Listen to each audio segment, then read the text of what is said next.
My name is Rick McGregor. I am the director here at the iMentor Teen Center.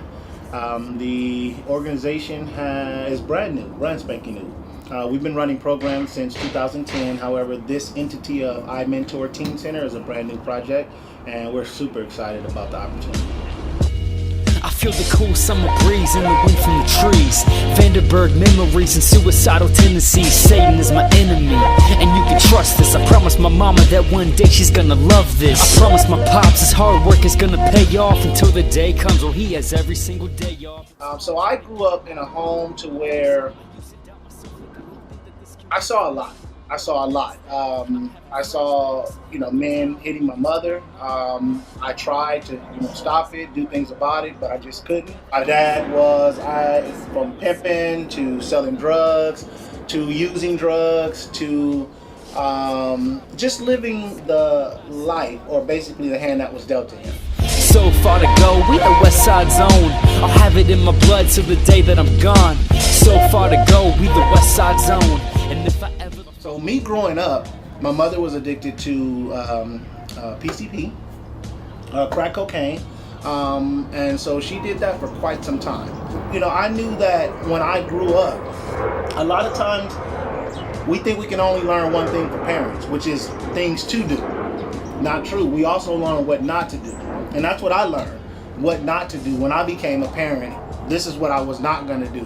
When I got old enough, I wanted to be able to provide some kind of leadership or mentorship or discipleship or something to where I can prevent some of the young men and young women from going through some of the things that I had to grow up doing and seeing. Probably around my 11, 12-year-old stage, entering preteen, I was getting, abused in various ways.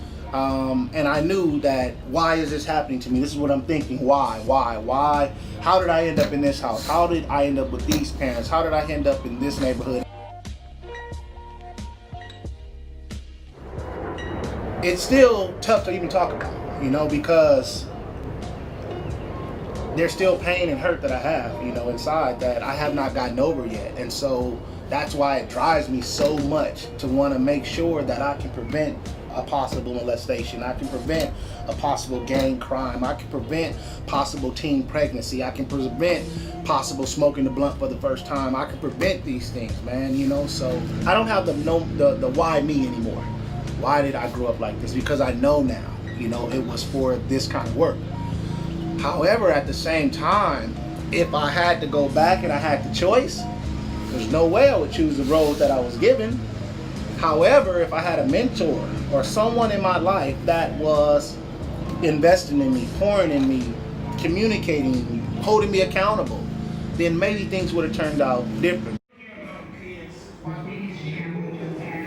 And so with this grand opening, this is more than just paint, stucco, brick, wood.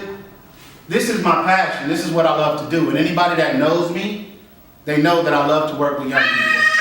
I love to mentor, I love to help, I love to give. Just what I love to do. They came to the first event, which was a driver's ed event. They showed up, and then there were about maybe 10 to 12 teens that came out. And from that, I talked to who wants to come out for a planning event the very next day, spur of the moment. They were like, yeah, we'll do it. So we had 10 show up for our planning event, which was on Friday. Talk about what we want to do, how we want to do it, and all those good things. These two would call me and like, do you need any help? Do you need me to do anything? They showed up the very next day. Every time they said they were going to be here, they were here. They said they were going to make the food, they made the food, they show up and they're here. I just want to say personally, thank you.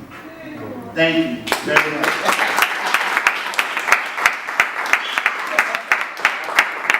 She's not done. She's trying to creep.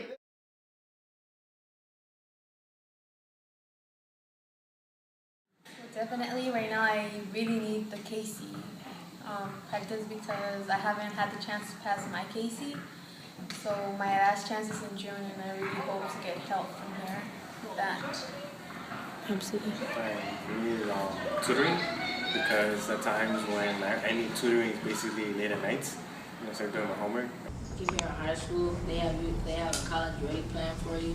So you can plan out like what you want to do before you get to college? Like, how are you gonna get the money to go what college you want to go to? And here, you know, they sit there and start bringing tutors, so I could come here and start doing my work. Well, for me, like, school is not really like telling me, oh, you should look at this, you should look at that, and probably this will interest you. Like, they're not like that. I'm usually the one that's been stick to my only dreams since I was little, to become a computer engineer and a stewardess and cosmetologist. I want to be I actually want to be a photographer. I've been really good with the camera. My mom's always suggesting me I should buy me a camera from the pawn shop. Me, I want to be an automotive engineer and an Indy 500 race car driver. Yeah, I'm gonna make the cars that I race. I would like to be a basketball player.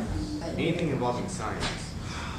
And when I want to be, when I grow up, I either want to be a psychologist, kid psychologist, because I want to work with kids. Because I like helping people with their problems. One thing I had always wanted to was to go to Harvard. But then from there, like, a lot of people started putting my dreams down that I was not going to be able to make it and that I should stop dreaming.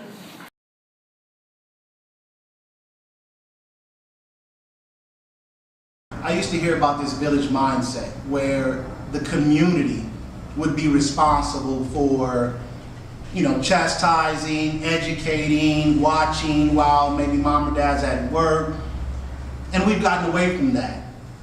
Here at the iMentor Teen Center, we want to develop, again, that sense of community. We can do this together as a family, as a village.